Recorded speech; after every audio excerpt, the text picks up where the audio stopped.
Welcome on in, guys. Tobin here with you. Thanks for checking out the channel. Could not be happier to be back home in South Florida, dude. I did not love being in Indiana. No offense to anybody in Indiana. It just was not my cup of tea. Although I will shout out, some of the listeners who gave some recommendations. There was some good eats. I will say there was some pretty good eating in Indiana, but it was, it's been a lot of traveling over the last couple of weeks. One was very enjoyable. This one was not as enjoyable. Rough flight home, but we're here. And I'm excited coming up on Sunday because your boy here is going to be a little thing I like to call boots on the ground at Miami Dolphins training camp. I'm very excited about this. Haven't been out to training camp in, I think McDaniel's first season was the last time, so I didn't do any of it last year. Not that I recall. Maybe I made it out once. I don't think so. And I'm going to go out because they're always practicing during our show. They're always practicing. Tobin and Leroy's 10 a.m. to 2 p.m. every single weekday. Go subscribe, WQAM YouTube page and on Twitch. But I never get to go. And I'm like, you know what? That's going to be my one day once preseason starts to get crazy. We're obviously doing the pregame again with QAM this year. So that's going to be my opportunity to get out there and watch some footy football. The interesting thing is going to be, though, whether or not it's going to be a day, does Tua feel like playing football or not? Because Uno goes out there today. Mike McDaniel comes out and he goes, yeah, he's going to be doing football stuff today.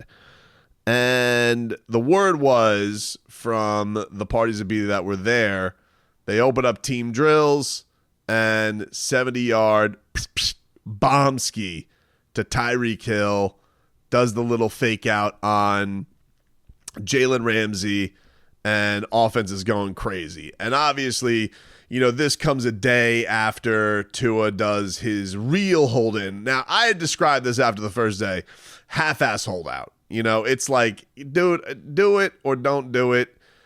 And because I don't feel like anything's getting moved. Then yesterday, all right, he really put some pressure on it. And it did feel like from the coverage of it, it was a little bit of pressure building up on the organization. Saw some columns come out, saying, hey, this isn't going to go over well chemistry-wise. I saw Omar write that piece, that there's got to be some guys who are not going to take this well. You had Austin Jackson come out and flat out just say, we miss Tua, which was, a great thing, for a lineman to say about his quarterback, and that the support has been there from everybody in the locker room. Yeah, I don't think it is going to go over that great. There's some other public stuff going on right now with other teams and Jordan Love and Dak Prescott dealing with what he's dealing with, and Jerry Jones.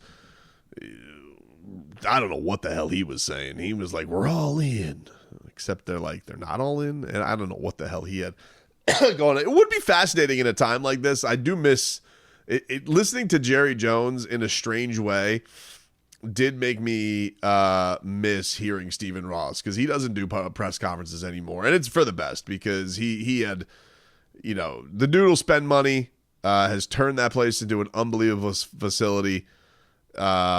So all the props in the world to that for Stephen Ross, but he's got a little bit of foot and mouth syndrome. So but part of me as a media member would have liked to, I would like to know what his thoughts of this whole thing are, right? And to know where he feels the state of the organization is at, because it is kind of felt, based on how last year ended, it does feel like a little bit of the Dolphins fan is in more of a show me mode situation. Now, this is why I'm excited to go out for Sunday, though, because I am very excited to see what the fan base reaction is, because that's kind of my social media perception, and that can really warp your mind. Like when you hear, as a host, when you read comments, when you're reading the chat thread, it can really warp your perception. The same carnival barkers that you hear on social media. So that's why I'm excited to go out on Sunday and truly get the pulse of the diehard fans who are going to be out there sweating their asses off in a very heated Miami Gardens. and to see what reception. I do think Tua is going to get a really positive reception, and that's why I'm curious to know, is he going to practice, or is he going to go back to doing an every other day thing? Like, what is this a turning point? Is this a sign that negotiations are going in a good spot? Did he have a talk with Mike McDaniel? Like, I am very, very fascinated that he is keeping everybody on their toes, right? Because you do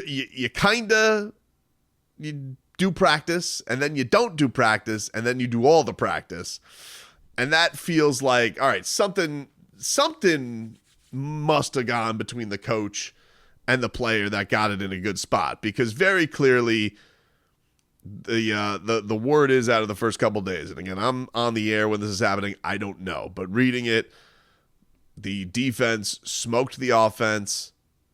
They looked a little inept. They look like they're being run by a backup quarterback. All love to Mike White, but he ain't Tua. And obviously the offense don't run like it's Tua. And for everybody who wants to call him a system quarterback and all the criticisms that he faces, I've told you guys this time and time again. It's fine. I don't have any problem for people who maybe aren't even sold on Tua. But the system, you want to call him a system, even if you called him a system quarterback, the system is here. Like, he's in the system that he's going to run. And it's Mike McDaniel's system, and he runs it very well. So where is this offense going to be at if they don't have their conductor, if they don't have their guy who gets everybody going, who gets everybody into this into their sets, gets everybody going, gets the offense moving, makes them competitive. So, I'm very interested to see what the next pivot point of this is. This has been I don't know if this gets anything done. I still stand by that. I still am like in this spot where I feel like this goes in a place where they're kind of just staring at each other. But who knows? And maybe Tua's had a change of heart. Who knows? Maybe Tua's been in the place where somebody in his family says, "Hey, take this deal. Let's be good with it." Maybe it's not all about breaking the bank. It's going to be hard to say until Tua, I guess, gives his feelings on it, because he was very upset about it. It seemed like in the beginning of summer when minicamp was going on. That being said, the thing that I was really, really pleased, I mean, a lot of good words coming out about Chop Robinson. Like, that, I think, has got to be the best part out of these days that have come through, because I was speaking with Dan Lanning, who's the head coach of Oregon. He recruited Chop Robinson out of high school. And I'll post that interview for you guys so you guys can get what he had to say, because he had some cool stuff on Javon Holland. Even though he didn't coach Javon Holland, he's had some interactions with him because Javon went back to Oregon to go graduate. So he was around the program a little bit. And Dan Lanning, obviously a really good defensive coach, when he was with Georgia, goes over to Oregon, and had some interesting stuff on Javon Holland. But he doesn't think Chop Robinson is going to take very long to transfer over. And the word is on position sometimes that it takes guys to really make that switch on over. But he seemed pretty confident that this is an individual with his talent, with his explosiveness, that he can make the move over to the NFL and that transition not be such a hard one, which is pretty exciting, because if the Dolphins need a jump and jolt from anybody, it would be him. It would be like, hey, can this kid come in immediately and do something? It's been great that Emmanuel Ogbah's come in, playing like his hair's on fire, has been balls to the wall. Like, what did Mike McDaniel said? He was running like nearly 20 miles an hour at practice. He got the orange jersey, had a better practice even after, while he had the orange jersey on. That was Goosey's, dude. I mean, because it's a cool story, right? It's unfortunate what happened with Shaq Barrett stepping away, but if Emmanuel Ogbah can come in, revitalize, and really fulfill what he is calling unfinished business, then maybe the Dolphins will be in a better spot, because it is worrisome. We do all of this stuff talking about the quarterback, and I get it, but I'm like, I think this Dolphins team can be good, but there are concerns. And certainly the health status and what puzzle pieces fit into this defense is numero uno, even though the secondary guys all seem really thrilled with Anthony Weaver and feel freer and feel like they're going to really surprise people. And Calais Campbell, like, that dude sold me with everything that he was saying about it and the versatility that's going to bring. I hope that is the case. But not having Bradley Chubb and Jalen Phillips is not nothing.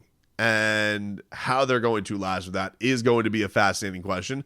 And then the other one remains the offensive line. The word today out of practice was Aaron Brewer was messing up some snaps.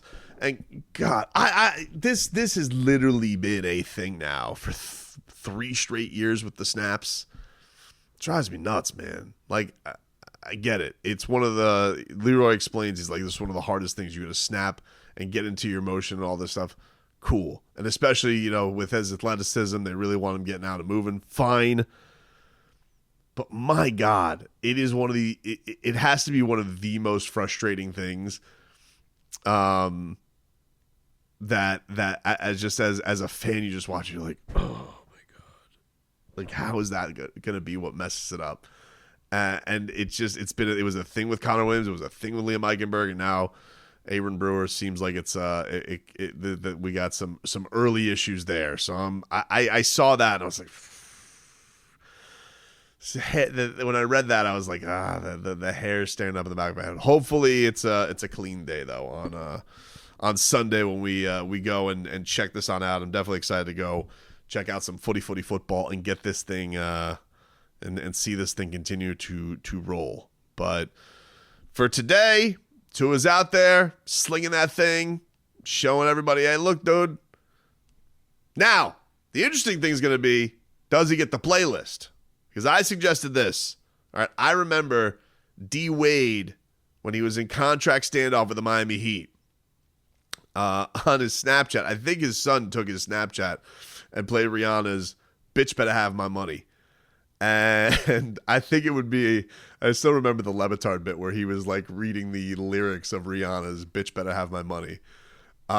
It would be funny if Tua gets the orange jersey tomorrow. Should he practice? Because I don't think you can get the orange jersey and not practice. It would be funny if he gets the orange jersey and that is the opening song that he goes with. That would just be funny. I don't know if Mike McDaniel would like let him do it, but he should. If he's a cool coach, like Mike, if you're a cool coach and you let the guys pick the playlist, that needs to be where Tua goes. If they're all just money themed, but "Bitch Better Have My Money" was that would be Finn's better have my money. All time. It did end sadly though. D-Wade did leave for a couple of years, and I was heartbroken. But not heartbroken today because Tua was throwing bomb skis and shook Jalen Ramsey out of his shoes. So that was good.